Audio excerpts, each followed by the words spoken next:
اعوذ باللہ من الشیطان الرجیم، بسم اللہ الرحمن الرحیم۔ علم البلاغت میں آج کا ہمارا سبق سوال نمبر 67 سے شروع ہے۔ ہم پڑھ رہے تھے تشبیہ تمثیل کے متعلق۔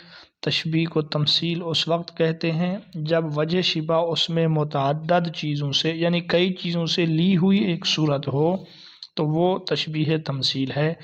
اب آپ دیکھیں وَتَرَاهُ فِي ظُلْمِ الْبَغَا فَتَخَالُهُ قَمَرًا يَكُرُّ عَلَى الرِّجَالِ بِكَوْكَبٍ، وہ کہتے ہیں تم جب اس کو جنگ کی تاریکی میں دیکھو گے، وَتَرَاهُ اور تم دیکھو گے اس کو فی ظلم البغا جنگ کی تاریکی میں، فَتَخَالُهُ قَمَرًا تو تم اس کو چاند خیال کرو گے، يَكُرُّ عَلَى الرِّجَالِ جو حملہ کر رہا ہے لوگوں پر، بِكَوْكَبٍ ستاروں کے ذریعے۔ اب یہاں جو وجہ شبہ ہے وہاں ایک تو یہ ہے کہ جنگ کی تاریکی میں اس کے ظاہر ہونے کو تشبیہ دی ہے کسی روشن چیز کے ساتھ، پھر اس کا اندھیروں کے درمیان میں چمکنا، تو یہ تمام وجوہ شبہ جو ہیں یہ متعدد صورتوں سے لی گئی ہیں، متعدد چیزوں سے لی گئی ایک صورت ہیں۔ اگلا سوال ہے 68 کہ تشبیہ لا یوضع فیہ المشبہ والمشبہ بہ فی صورت من صور التشبیہ المعروفہ بل یلمحان فی الترکیب یسمى التشبیہ الضمنی۔ یہاں سے جو ہے تشبیہ ضمنی کی تعریف کی جا رہی ہے کہ تشبیہ ضمنی کسے کہتے ہیں، تو تشبیہ ضمنی کہتے ہیں وہ تشبیہ ہے جس میں مشبہ اور مشبہ بہ کو تشبیہ کی معروف صورتوں میں ذکر نہ کیا جائے، لا یوضع نہ رکھا جائے نہ وضع کیا جائے اس میں مشبہ اور مشبہ بہ کو، فی صورت من صور التشبیہ المعروفہ تشبیہ کی معروف صورتوں میں سے کسی صورت میں، بلکہ اس کی طرف اشارہ کر دیا جائے ترکیب میں، تو اس کو کہتے ہیں تشبیہ ضمنی۔ اب آپ آگے شعر کو دیکھ سکتے ہیں۔ شعر یہ ہے کہ لا تنکر یا طل الکریم من الغنا فالسیل حرب للمکان العالی، کہ یہاں پہ شاعر کہتا ہے کہ شریف آدمی کے مالداری سے خالی ہونے پر تو نکیر مت کر، لا تنکر تو نکیر مت کر، تنقید مت کر، عطل الکریمی شریف آدمی کا خالی ہونا، کس سے؟ من الغنا مالداری سے۔ شریف آدمی کے پاس مال نہیں ہے تو اس کے اوپر تو نکیر مت کر، کیوں؟ فالسیل حرب للمکان العالی، اس لیے کہ سیلاب اونچی جگہ کا دشمن ہوتا ہے۔ یہاں وہ اپنی بیوی کو مخاطب کر کے کہہ رہا ہے، اس میں کوئی تعجب کی بات نہیں، اس لیے کہ پہاڑ کی جو چوٹیاں ہیں، پہاڑ کی چوٹیاں ہیں وہ تمام جگہوں میں اشرف اور بلند و بالا ہیں۔ اب دیکھیں یہاں پر اس نے اصل میں تو اس نے تشبیہ دینی تھی پہاڑ کی چوٹیوں سے، لیکن نہ تو اس نے پہاڑ کی چوٹیوں کا ذکر کیا ہے بلکہ یہاں اس نے اشارہ کیا ہے پہاڑ کی چوٹیوں کی طرف بلند و بالا مکان سے۔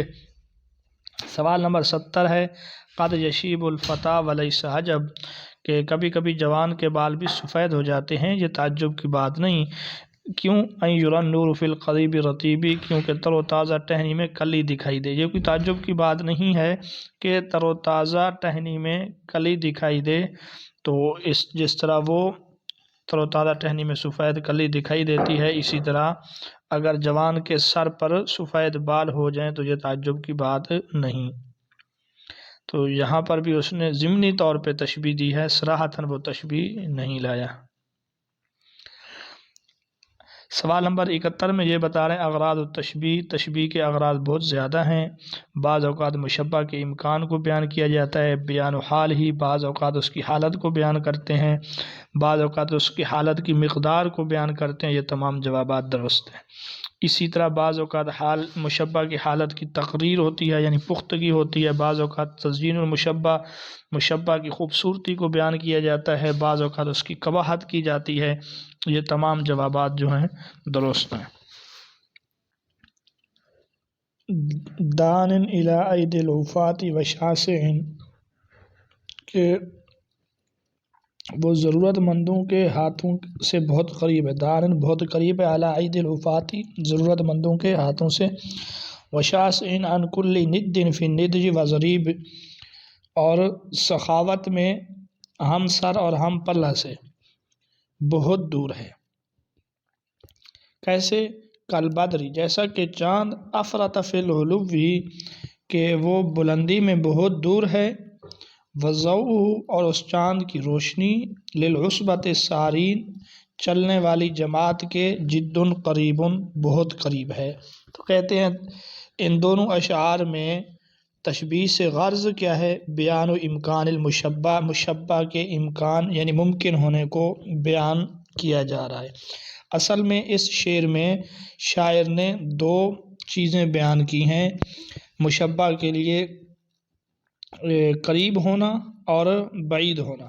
تو یہ دو صفتیں جب اس نے بیان کی ہیں تو بعد میں وہ شاعر کہتا ہے کہ یہ دونوں صفتیں ممکن ہیں، یعنی اس چیز کے امکان کو ظاہر کر رہا ہے کہ اس میں قرب اور بعد یہ دونوں چیزیں ممکن ہیں، جیسا کہ چاند دور بھی ہے قریب بھی ہے، دور اس لحاظ سے کہ وہ خود دور ہے اور قریب اس لحاظ سے کہ اس کی روشنی قریب ہے۔ تو یہاں پر بھی وہ کہتا ہے میرے ممدوح میں، یعنی جس کے لیے میں یہ اشعار کہہ رہا ہوں وہ بھی ان دونوں صفتوں سے متصف ہے۔ سوال نمبر 74 دیکھ لیجئے، کانک شمسن گویا کہ تو سورج ہے، والملوک کواکب اور دیگر بادشاہ ستارے ہیں، اذا طلعت جب وہ سورج طلوع ہوتا ہے، لم یبدو منہن کوکب تو کوئی ستارہ باقی نہیں رہتا، جب کوئی ستارہ باقی نہیں ہوتا۔ تو یہاں پر مشبہ کی حالت کا بیان ہے، بیان حال المشبہ، مشبہ کی حالت کا بیان ہے کہ وہ اپنے بندے کو جس کی وہ تعریف کر رہا ہے سورج سے تشبیہ دے رہا ہے، اور دوسرے بادشاہوں کو ستاروں سے، اور اس ممدوح کی حالت اور دوسرے بادشاہوں کی اس نے حالت بیان کی ہے کہ میرے بادشاہ کی حالت یہ ہے جب یہ طلوع ہوتا ہے سامنے آتا ہے تو ستارے چھپ جاتے ہیں۔ سوال نمبر 75 ہے، ما قبلت عیناہ الا ظنتا تحت الدجی نار الفریق حلولا کہ نہیں سامنا کیا جاتا شیر کی دونوں آنکھوں کا، یا شیر کی دونوں آنکھیں جب بھی سامنے آتی ہیں، یا شیر کی آنکھوں کا جب بھی سامنا ہوتا ہے تو یہ خیال ہوتا ہے کہ اندھیری رات میں، تحت الدجی اندھیری رات میں، نار الفریقی کسی مقیم جماعت کی آگ ہے، اندھیری رات میں کسی مقیم یا ٹھہری ہوئی جماعت کی آگ ہے۔ تو یہاں پہ ہے مقدار حال المشبہ، مشبہ بھی کی جو حالت ہے اس کے مقدار کو بیان کیا جا رہا ہے۔ اس شعر میں اس نے شیر کی آنکھوں کی انتہائی سرخی اور چمک کو بیان کیا ہے کہ وہ سرخی اور چمک کی حالت میں اس قدر ہیں، ان کی اس طرح حالت ہے گویا کہ وہ کسی مقیم جماعت کی آگ ہے۔ سوال نمبر 76 ہے کہ والذین یدعون من دونہ لا یستجیبون لهم بشیء الا کباسط کفیہ الی الماء لیبلغ فاہ وما هو ببالغہ کہ وہ لوگ جو اللہ کے علاوہ پکارتے ہیں، جو اللہ کے علاوہ کو پکارتے ہیں تو وہ ان کی پکار کا کچھ بھی جواب نہیں دیتے مگر اس شخص کی طرح جو اپنی ہتھیلی کو پانی کی طرف پھیلائے تاکہ وہ پانی اس کے منہ تک پہنچ جائے، حالانکہ وہ اس کے منہ تک پہنچنے والا نہیں۔ تو کہتے ہیں یہاں پہ کس چیز کا بیان ہے؟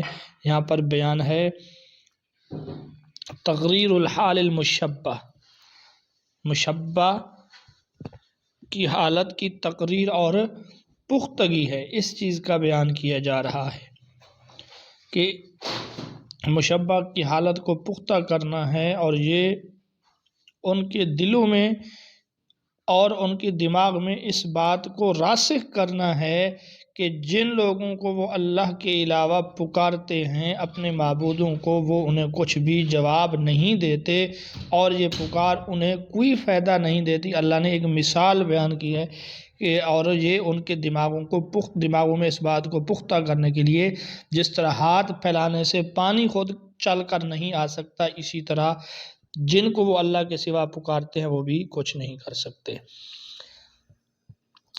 سوال نمبر 77 ہے، مددت یدیک نحوہم احتفاء کمدھا الیہم بالہبات، غرض تشبیہ کہ اس شعر میں تشبیہ سے غرض کیا ہے؟ تزیین المشبہ۔ اب ترجمہ کر لیتے ہیں، مددت یدیک آپ نے اپنے ہاتھوں کو ان کی طرف پھیلایا، اعزاز اور اکرام میں مبالغہ کرنے کے لیے، احتفاء اعزاز اور اکرام میں مبالغہ کرنے کے لیے کمدھا الیہم، جیسا آپ اپنے ہاتھوں کو پھیلاتے ہیں ان کی طرف، بالہبات، ہبا کی جمع عطیات دینے میں۔ تو یہاں پر اس نے اس کے ہاتھوں کی خوبصورتی اور تزئین کو بیان کیا ہے۔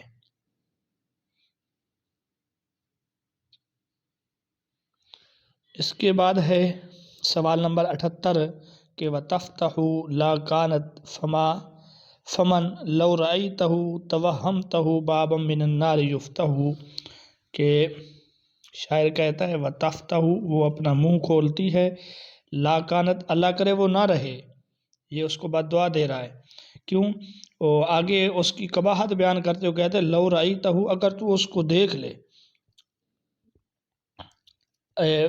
تو اس کو دیکھ لے، توہمتہ بابا من النار، تو اس کو جہنم کا ایک کھلا ہوا دروازہ محسوس کرے گا، تو وہم کرے گا یا تو محسوس کرے گا جہنم کا ایک دروازہ خیال کرے گا جو کھل رہا ہے، ٹھیک ہے۔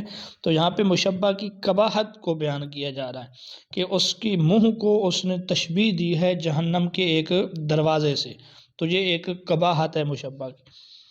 سوال نمبر 79 میں کہتے ہیں وجہ شبہ فی الجملہ الشعر فی الصفات، کہ بال جو ہے نا کالا ہونے میں مثل رات کے ہے، اس میں آپ بتاؤ وجہ شبہ کیا ہے؟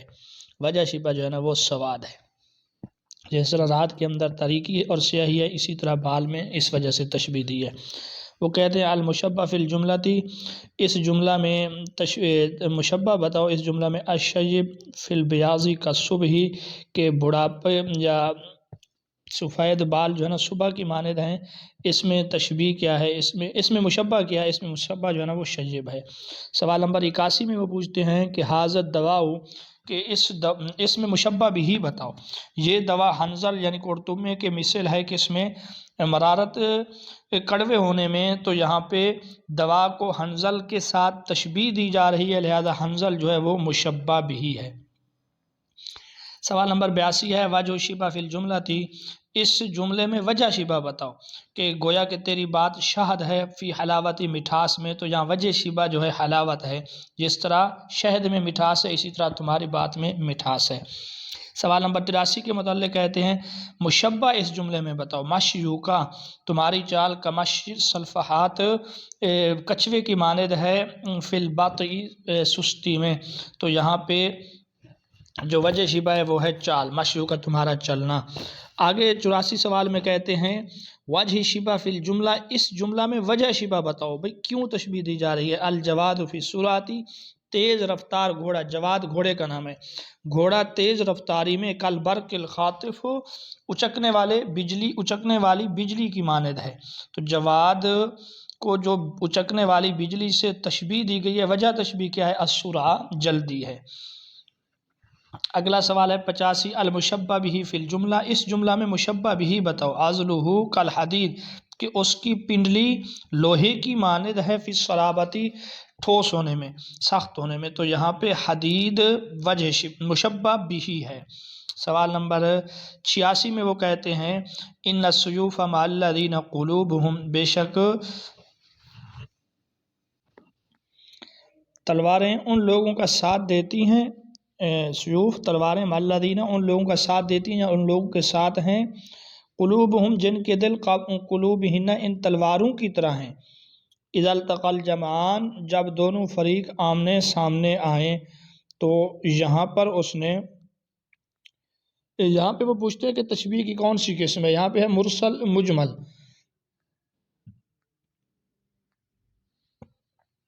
تشبیہ مرسل مجمل اس وجہ سے ہے کہ یہاں پہ حرف تشبیہ جو ہے مذکور ہے، کا قلوبہن، کاف حرف تشبیہ موجود ہے، اور مجمل اس وجہ سے ہے کہ وجہ شبہ یہاں پہ محذوف ہے، تو بہرحال یہ تشبیہ مرسل مجمل کی مثال ہے۔ سوال نمبر 87 ہے فاعلت بنا فعل السماء بارضہ خل الامیر وحقہ لم نقضہ، کہ امیر نے ہمارے ساتھ انعامات میں وہ معاملہ کیا، فاعلت بنا ہمارے ساتھ وہ معاملہ کیا، خل الامیر، امیر کے انعامات نے، کیا؟ جیسا کہ آسمان معاملہ کرتا ہے زمین کے ساتھ، وحقہ لم نقضی، اور ہم امیر کا حق ادا نہیں کر سکتے۔ یہاں پہ تشبیہ بلیغ ہے۔ تشبیہ بلیغ کی آپ تعریف سن چکے ہوں گے۔ تشبیہ بلیغ وہ تشبیہ ہے جس میں حرف تشبیہ وجہ تشبیہ دونوں کیا ہوں، محذوف ہوں۔ آگے چلتے ہیں، سوال نمبر ہے 88، ولا کتب الا المشرفیۃ عندہ ولا رسل الا الخمیس الارم رامی۔ یہاں پہ کہتے ہیں تشبیہ بیان کریں، تو یہاں پر بھی تشبیہ بلیغ ہے کیونکہ یہاں پہ دونوں چیزیں موجود نہیں ہیں۔ ترجمہ دیکھ لیتے ہیں۔ وہ کہتا ہے کہ ممدوح کے پاس خطوط نہیں ہے، ولا کتب یعنی جس بندے کی وہ تعریف کر رہی ہے اس کے پاس خطوط نہیں ہیں، الا المشرفیہ مگر تلوار ہیں اس کے پاس، ولا رسل اور اس کے پاس قاصد نہیں ہیں، الا الخمیس الارم مگر زبردست لشکر۔ خمیس الارم رم زبردست لشکر کو کہتے ہیں یہ جو ہے نا اس کے لیے اس کے پاس قاصد یہی ہیں۔ آگے ہے کہ لَکَ سیرتن کا صحیفۃ ابرار طاہرۃ نقیہ۔ یہاں پہ تشبیہ بیان کرو، تو یہاں پہ ہے تشبیہ مرسل اور مفصل۔ سب سے پہلے ہم دیکھیں گے مرسل کیوں ہے، اس لیے کہ یہاں پہ حرف تشبیہ ادات تشبیہ موجود ہے، وہ ہے کا صحیفۃ میں کاف، اور پھر مفصل کیوں ہے، اس لیے کہ اس نے وجہ تشبیہ بیان کر دی ہے کہ تمہاری سیرت جو ہے، تمہاری سیرت، آپ کی سیرت نیک لوگوں کے اعمال کی طرح ہے، اعمال نامے کی طرح ہے، ٹھیک ہے۔ لاکا تمہاری یا آپ کی سیرت کا صحیفۃ ابرار نیک لوگوں کے اعمال نامے کی طرح ہے، کس چیز میں، طاہرۃ النقیہ صاف ستھری اور بے غبار ہونے میں۔ تو یہاں پر اس نے وجہ تشبیہ بھی بیان کر دی ہے۔ سوال نمبر 90 ہے المال السیف، مال تلوار ہے، نفع اور نقصان میں جہاں تشبیہ مؤکد مفصل ہے۔ مؤکد تو اس وجہ سے ہے کہ حرف تشبیہ یہاں پہ محذوف ہے، اور مفصل اس وجہ سے ہے کہ یہاں پر اس نے مال کو جو تشبیہ دی ہے تلوار کے ساتھ، اس کی وجہ تشبیہ بھی بیان کر دی ہے نفع اور نقصان میں۔ وَلَهُ الْجَوَارِ الْمُنشَآتُ فِي الْبَحْرِ كَالْأَعْلَامِ، اس آیت میں تشبیہ مرسل مجمل ہے۔ تشبیہ مرسل تو اس وجہ سے ہے کہ کل اعلام میں کاف حرف تشبیہ موجود ہے، اور مجمل اس وجہ سے ہے کہ وجہ تشبیہ بیان نہیں کی ہے۔ سوال نمبر 92 ہے القلوب کالطائر، کہ پرندے دل جو ہے نا پرندے کی مانند ہیں، فی الالفت الفت میں، اذا انست جب وہ مانوس ہو جائیں۔ یہاں پہ تشبیہ مرسل ہے۔ تشبیہ مرسل اس وجہ سے کالطائر میں کاف حرف تشبیہ مذکور ہے، اور مفصل اس وجہ سے ہے اس نے بتا دیا دل جو پرندے کی مانند ہیں کس چیز میں، الفت اور محبت میں، وجہ بیان کر دی ہے، تو جس میں وجہ شبہ مذکور ہو وہ تشبیہ مفصل ہے۔ آگے سوال ہے رائے الحازم میزان فی الدقہ، تو یہاں پہ تشبیہ کی کون سی قسم ہے، تو وہ کہتے ہیں یہاں پہ تشبیہ کی مؤکد اور مفصل ہے۔ رائے الحازم کہ رائے حازم کی یعنی دور اندیش کی رائے دقت میں، باریک بینی میں ایک پیمانہ ہے، تو یہاں پر تشبیہ مؤکد تو اس وجہ سے ہے کہ حرف تشبیہ مذکور نہیں ہے، اور مفصل اس وجہ سے ہے کہ اس نے وجہ تشبیہ بیان کر دی ہے۔ سوال نمبر 94 کی طرف آ جاتے ہیں ان ھذا الشعر فی الشعر ملکم صار فهو الشمس والدنیا فلکم، تو یہاں پہ تشبیہ بلیغ ہے کیونکہ مشبہ حرف تشبیہ بھی مذکور نہیں ہے اور وجہ شبہ بھی مذکور نہیں ہے۔ بے شک یہ شعر، ان ھذا الشعر فی الشعر، بے شک یہ شعر دنیا کی اس میں فرشتہ ہے، یہ شعر کی دنیا میں ملکم فرشتہ ہے، صار فهو الشمس پس وہ سورج ہے، اور دنیا فلک ہے، یعنی کہ وہ اس کا محور ہے۔ تو یہاں پر اس نے نہ تو حرف تشبیہ کا ذکر کیا ہے نہ ہی وجہ تشبیہ کا۔ سوال نمبر 95 دیکھ لیں کم وجوہ مثل النہار ضیاء لنفوس کاللیل فی الاظلام۔ سب سے پہلے تو ہم الفاظ پہ غور کر کے تشبیہ تلاش کریں گے، تو یہاں پہ پہلے ہے مرسل، اس لیے کہ کاف حرف تشبیہ مذکور ہے، پھر مفصل ہے اس لیے کہ وجہ شبہ بھی موجود ہے۔ تو ترجمہ یہ ہے کم وجوہ کتنے ہی چہرے ہیں، مثل النہاری روشنی میں دن کی طرح ہیں، کتنے ہی چہرے ہیں، مثل النہاری دن کی طرح ہیں، کس میں؟ ضیان روشنی میں، کن کے لیے؟ لنفوسن ایسے لوگوں کے لیے، کاللیلی جو رات کی مانند ہیں، فی الاظلام اندھیروں میں، تو رات کی تاریکی میں جو ہوتے ہیں ایسے لوگوں کے لیے وہ روشنی کی طرح ہیں۔ تو یہاں پہ مثل اور کاللیل یہ دونوں حرف تشبیہ ہیں، اور پھر ضیان اور اظلامن یہ جو ہے نا وجہ تشبیہ ہیں، اس وجہ سے یہ مرسل اور مفصل ہے۔ سوال نمبر 96، الحمیہ من الانام کالحمیۃ من الطعام، اس میں مرسل ہے اور مجمل ہے۔ مرسل تو اس وجہ سے ہے کہ یہاں پہ کالحمیہ میں کاف حرف تشبیہ موجود ہے، اور مجمل اس وجہ سے ہے کہ وجہ تشبیہ مذکور نہیں ہے۔ تو کہتے ہیں کہ لوگوں سے پرہیز ایسے ہے جیسے کھانے سے پرہیز۔ کأن سواد اللیل شعر فاحم، گویا کہ رات کی تاریکی کالا بال ہے۔ تو یہاں پہ مشبہ بہ کی حالت کی بیان میں مبالغہ کرنا ہے، رات اس قدر تاریکی میں ہے، اس قدر اندھیرے میں ہے جس طرح کہ وہ انتہائی کالا جو ہے نا بال ہو۔ سوال نمبر 98 پہ آ جاتے ہیں، کأن النبل کلامہ، گویا کہ تیر اس کی کلام ہے، اس کے بات ہیں۔ وکأن الوبل، اور گویا کہ موسلا دھار بارش، نوالہ اس کے عطایا ہیں۔ تو یہاں پہ آپ دیکھ سکتے ہیں تشبیہ اس جملہ میں مبالغہ کرنا ہے کہ وہ کلام، اس کی کلام جو ہے نا گویا کہ تیر ہیں، تو یہاں مشبہ بہ کی حالت کے اندر مبالغہ کیا جا رہا ہے۔ 99 دیکھ لیتے ہیں، یزور الاعادی فی السماء عجاجا اسنۃ فی جانبیہا الکواکب، یہاں پہ مشبہ کی حالت کو بیان کیا جا رہا ہے اور مشبہ کی حالت کی مقدار کو بیان کیا جا رہا ہے، دونوں جواب درست ہیں۔ اس کا ترجمہ دیکھ لیتے ہیں، وہ دشمنوں سے ملاقات کرتا ہے، یزور یا زیارت کرتا ہے، فی السماء عجاجۃ گرد و غبار کے آسمان میں، وہ دشمنوں سے گرد و غبار کے آسمان میں ملاقات کرتا ہے، اسنۃ فی جانبیہا الکواکب اس کے نیزوں کے دونوں جانب میں، اسنۃ فی جانبیہا اس کے نیزوں کے دونوں جانب میں ستارے ہیں۔ تو اس شعر میں جو ہے مشبہ کی حالت کا بیان ہے اور اس کی حالت کی مقدار کا بیان ہے، تو یہ دونوں باتیں ہیں۔ آگے سوال نمبر 100 ہے، کلماتی قلائد الاعناق، کہ میرے کلمات جو ہیں گردنوں کے ہار ہیں، اور سوف تغنی الدہور، عن قریب ہار جلد ہی فنا ہو جائیں گے، وہی بواقع، اور میرے کلمات باقی رہیں گے۔ تو یہاں پر وہ تزیین المشبہ، مشبہ کی خوبصورتی کو بیان کر رہا ہے کہ میرے کلمات گردنوں کے ہار جو ہے نا جس طرح وہ خوبصورت ہیں، میرے کلمات بھی خوبصورت ہیں۔ سوال نمبر 101 ہے، وجہ صبح، کہ اس کا چہرہ صبح کی مانند ہے، لیکن سائر الجسم ظلام، لیکن باقی جسم اندھیرا ہے یا تاریک ہے یا کالا ہے۔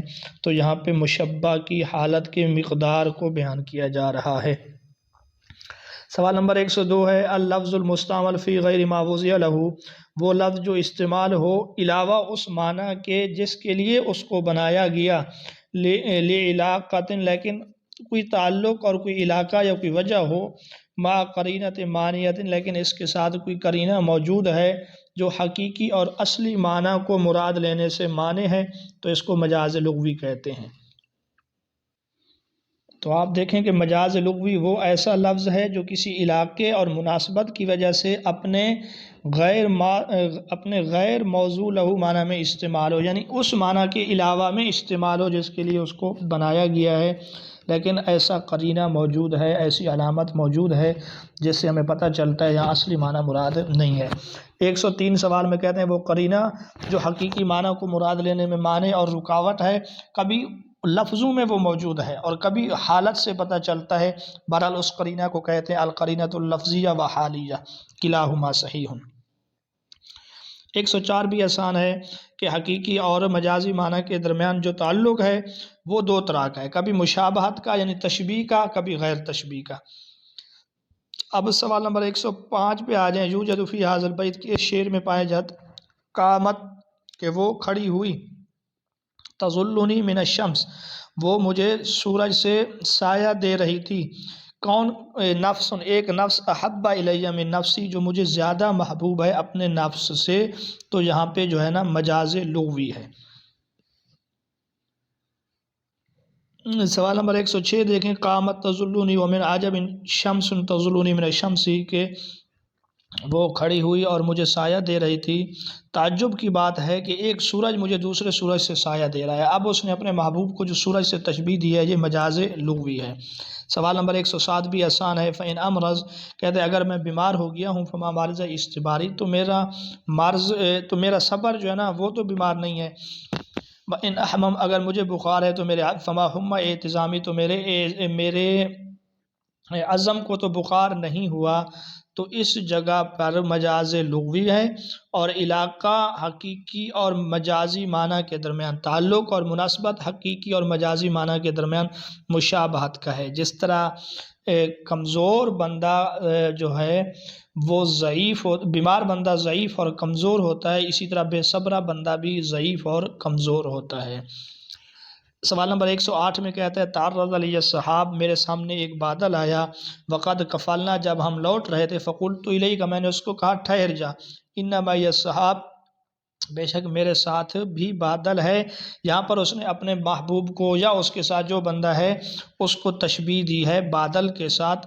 یہاں حقیقی اور مجازی معنی میں جو تعلق ہے وہ مشابہت کا ہے، یعنی جس طرح بادل سے لوگوں کو نفع ہوتا ہے، اسی طرح مجھے اپنے محبوب سے بھی نفع اور فائدہ ہو رہا ہے۔ سوال نمبر 109 میں دیکھیں، بلادی کہتا ہے میرا وطن، وَإِنْ جَارَتْ عَلَيَّ، اگرچہ وہ مجھ پر ظلم کرے، مجھے وطن پھر بھی عزیز ہے۔ وَقَوْمِ عَلَيَّ کرام، وَقَوْمِ کرام وَإِنْ ظَنُّوا عَلَيَّ، اور میری قوم سخی اور شریف ہیں اگرچہ وہ میرے ساتھ بخل کریں۔ یہاں علاقہ حقیقی اور مجازی معنی کے درمیان مشابہت کا نہیں ہے، کیونکہ وطن تو ظلم نہیں کرتا، ہاں اہل وطن ظلم کرتے ہیں۔ بہرحال اس شعر میں تشبیہ کا علاقہ نہیں ہے۔ فلا زالت الشمس، ہمیشہ رہے وہ سورج، اللاتی فی السماء، جو سورج آسمان میں ہے، کیا کرتا رہے ہمیشہ، مطالعۃ الشمس، اس سورج کو دیکھتا رہے، اللاتی فی لیامہ، جو سورج نقاب میں ہے۔ آسمان کا سورج ہمیشہ دیکھتا رہے اس سورج کو جو نقاب میں ہے۔ یہاں یہ جو شمس دوسرا ہے، اس سے مراد اس کا محبوب ہے۔ تو یہاں حقیقی اور مجازی معنی کے درمیان جو تعلق ہے وہ مشابہت کا ہے، اس نے تشبیہ دی ہے سورج کے ساتھ اپنے اس کو محبوب کو۔ 111 سوال دیکھ لیں، بنیتا بیوتا عالیات، کہ تو نے بڑے بڑے گھر بنائے، محل بنائے بلند و بالا، وقبلہا، اور اس سے پہلے بنیتا فخارن، تو نے قابل فخر کارنامے تعمیر کیے، لا تسامہ شواہق، جن کی بلندیوں کو نہیں پہنچا جاتا۔ یہاں وہ پوچھنا یہ چاہتا ہے کہ حقیقی معنی کو مراد لینے میں جو رکاوٹ ہے وہ قرینہ جو ہے وہ لفظی ہے یا معنوی ہے، تو وہ قرینہ لفظی ہے، کیونکہ کارنامے تعمیر نہیں کیے جاتے۔ وہاں پہ وہ کہہ رہا ہے کہ تو نے کارنامے تعمیر کیے، تو لفظوں سے پتہ چل رہا ہے کہ یہاں حقیقی معنی مراد نہیں بلکہ مجازی معنی مراد ہے۔ اسی طرح 112 سوال یہ پہلے گزر چکا ہے، تعرض علی السحاب، میرے سامنے بادل آیا، وقد قفلنا، جب ہم لوٹ رہے تھے، فقلت الیک، میں نے اس کو کہا ٹھہر جا، بے شک میرے ساتھ بادل ہے۔ یہاں حقیقی معنی کو مراد لینے سے جو قرینہ اور جو وجہ ہے وہ بھی لفظی ہے، کہ جب ہم لوٹ رہے تھے میرے سامنے بادل آیا، تو میں نے کہا بے شک میرے ساتھ بادل ہے۔ اب بادل بندے کے ساتھ نہیں چلتا، تو لفظوں میں پتہ چل رہا ہے یہاں سے مراد حقیقی بادل نہیں، مجازن وہ اپنے محبوب کو بادل سے تشبیہ دے رہا ہے۔ تو یہ تھے آج کے سوالات، آپ ان کو یاد کریں، انشاءاللہ پھر مزید سوالات کے ساتھ بہت جلد ملیں گے۔